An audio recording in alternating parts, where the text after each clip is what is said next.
Hello and welcome to the CosmoParenting Podcast, brought to you by the CMM Institute for Personal and Social Evolution. In this space, we invite you to see yourself as someone who is curious about and actively participating in creating your own meaning around parenting. This is our Validate episode, where in the second episode of each month, we hear a parenting story with the hope that sharing the firsthand experiences of others who are parenting can make you feel seen and validated in your own experiences. Let's begin.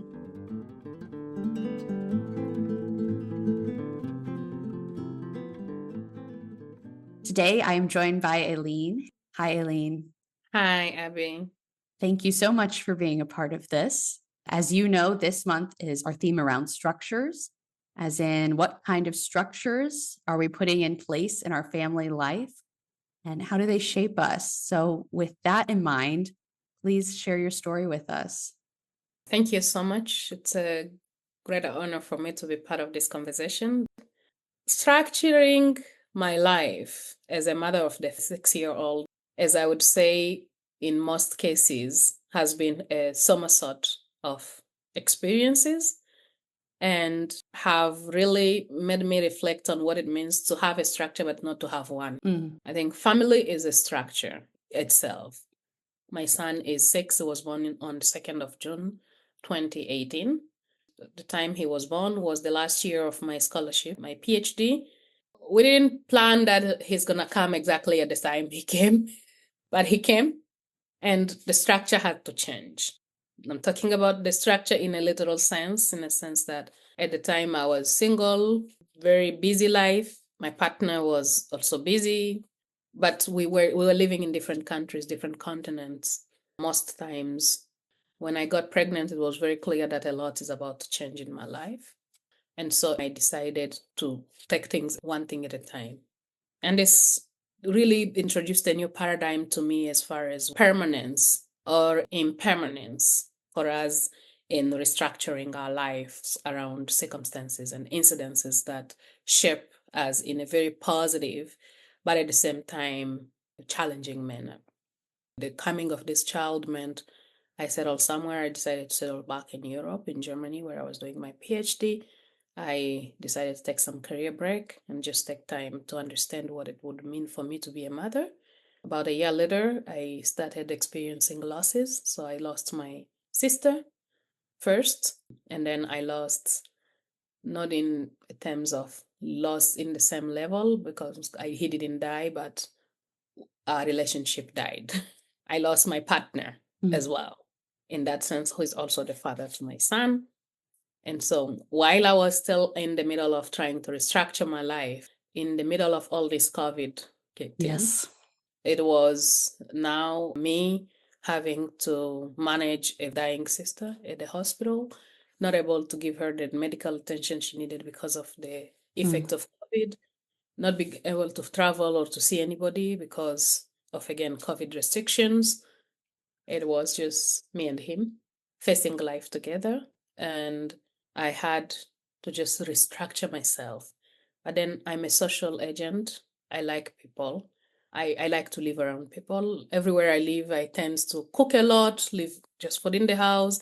So this structure was very difficult. And being a mother meant that at some point I had to learn quite a lot. I had to learn how to manage my time. I had to learn how to put a structure around this child. I had to understand that children are about routines, and their education, early childhood development, heavily depends on those routines you set for them. I have to pick which of the understanding of being in the traditional sense a mother would entail for me, and which of the tailoring that would adjust to my own situation. And I remember every time I would look at him and then I would tell him, Papa, now it's just the two of us, He would give me all sort of names from the Paw Patrol characters. If he changes to Ninjago, I will get a new name. Any new cartoons he gets. Yes.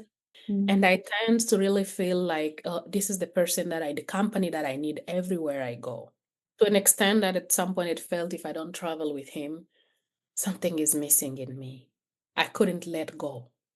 because not that I was the perfect mother near him, but because I centered and structured my life around him. He became the third suitcase of my trips. It's interesting because, and I've always been a professional career woman. I am privileged and have always been very grateful for those privileges. To have a career where I can take my son with me everywhere I go. And that has been easy for me to say, he's not disturbing. If I take him, I pack his Legos and his things, he will be on the side. He will do his things. I'll do my things. When I finish, he'll be like, Mommy, that was great. Oh, that's so sweet.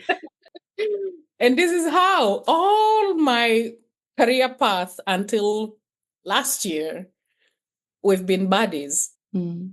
But this means over time, I started to realize that as much as he is with me, he understands I love him. I have people, I have sisters. My sister decided to drop the university she wanted to drop to come and live with me in Nigeria to support her nephew because I separated from my partner and she was meant to go to university in Europe, but she decided she will come to the university in Nigeria. She was with me. She gave up her entire different life to be a mother with me, to take me and help through this journey. She's my last born sister, so she's like a daughter to me. So she'll go down literally with a very subtle voice and say, Mama Aline, we will be so fine. Don't worry. Such a wonderful story. And I'm so thankful for this language you're introducing into this space that we haven't used yet, which is we're talking about structures and you said restructuring. And that feels so important because a larger theme of CosmoParenting of this podcast is parenting as improvisation.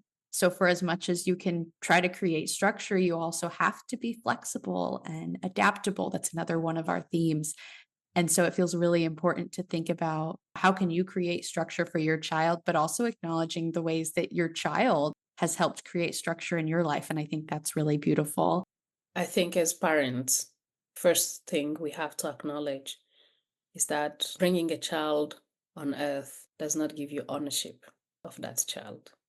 It has taken me time to realize that because I had this son who could not accelerate his reading, his writing in school, could not follow the lessons and the pace that other children are following because every trip I'll carry him with me, he would miss out on those times. He could not establish great relationships with his friends and so on because I will move with him everywhere I go. He could not accelerate in his learning power, but it taught me humbly a lesson that you have to be able to understand that your responsibility has been to bring him here and to provide guidance and pathway through which he would walk and become a responsible citizen or human being, a compassionate one, but also in structuring his environment and restructuring your life to therefore adapt to his environment. And the second thing is about understanding your limit as a parent and put that structure around them so that they can start to relate to, normal, common ways of societal activities. That also gives them a chance and an opportunity because they go through a lot of change processes to also understand these changes and structure themselves around it and allow them to start grasping and taking those easy responsibility and understanding the sense of order they want to put around their lives is very useful and important. Thank you so much for sharing your story, Aline. Thank you so much for giving me the opportunity to pause, reflect, and restructure. And to everyone listening, thank you for joining us too. Don't forget to check out www.cosmoactivities.com for our other resources in this series. And be sure to comment on this podcast episode on the CosmoParenting Substack. We're so grateful to be on this journey with you, and we'll see you next week to explore some parenting best practices.